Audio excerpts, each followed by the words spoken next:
Down వికలాంగుల సంక్షేమ శాఖ డైరెక్టర్, డౌన్ వికలాంగుల సంక్షేమ శాఖ డైరెక్టర్, డౌన్ వికలాంగుల సంక్షేమ శాఖ డైరెక్టర్, సస్పెండ్ చేయాలి వికలాంగుల సంక్షేమ శాఖ ఏడి రాజేందర్ ను వెంటనే, సస్పెండ్ చేయాలి వికలాంగుల సంక్షేమ శాఖ ఏడి రాజేందర్ ను వెంటనే, రిమూవ్ చేయాలి వికలాంగుల సంక్షేమ శాఖ కమిషనర్ ను వెంటనే.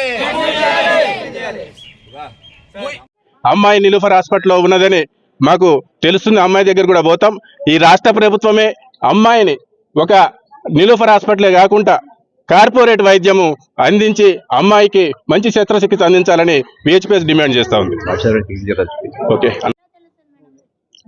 అందుల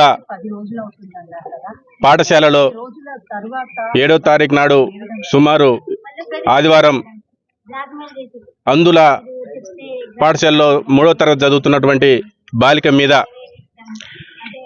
ఇక్కడ బాత్రూములు శుభ్రం చేసే ఒక స్కావెంజర్ అత్యాచారం చేసిండని అనడాన్ని సభ్య సమాజం తీవ్రంగా ఖండించాలి.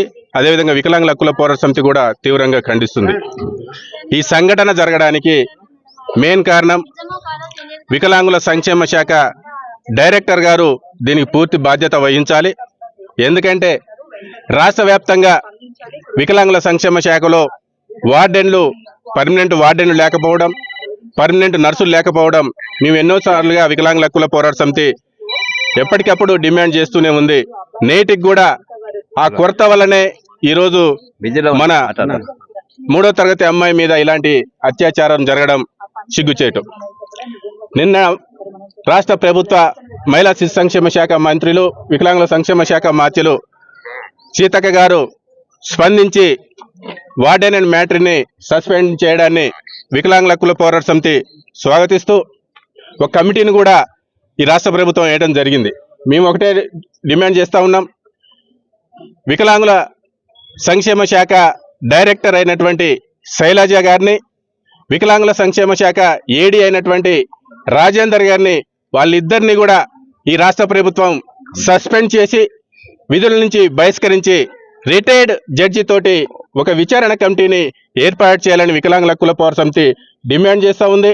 దీని అంతటికీ కూడా మెయిన్ కారణం పర్యవేక్షణ లేని వికలాంగుల సంక్షేమ శాఖ మీద, వికలాంగుల సహకార సంస్థ మీద, వికలాంగుల డిపార్ట్మెంట్ మీద పర్యవేక్షణ లేని డైరెక్టర్ గారు శైలజ గారు ఉండడమే జరగడమే దీనికి ప్రధాన కారణం. మొన్నటికి మొన్న ఐఏఎస్ ఆఫీసర్ వికలాంగుల మీద ఎలాంటి మాట్లాడారో సభ్య సమాజం మర్చిపోకముందే ఈ సంఘటన జరగడం వికలాంగుల సమాజాన్ని ఈ రాష్ట్ర ప్రభుత్వము చిన్నచూపు చూస్తున్నట్టే. విహెచ్పిఎస్ తరఫున ఒకటి డిమాండ్ చేస్తున్నాం, వికలాంగుల సంక్షేమ శాఖ డైరెక్టర్ శైలజ గారిని, వికలాంగుల సంక్షేమ శాఖ ఏడీని ఆ కమిటీ నుంచి తొలగించి వాళ్ళిద్దరిని సస్పెండ్ చేసిన తర్వాతనే రిటైర్డ్ ఎంక్వైరీ తోటి విచారణ జరిపించాలని మేము డిమాండ్ చేస్తున్నాం. అదేవిధంగా బాధ్యులైనటువంటి అతన్ని వెంటనే ఉరి తీయాలి, పోక్సో చట్టం పెట్టి వాళ్ళకు సత్వర న్యాయం జరిగేలా ఇవ్వాలని మేము డిమాండ్ చేస్తా ఉన్నాం.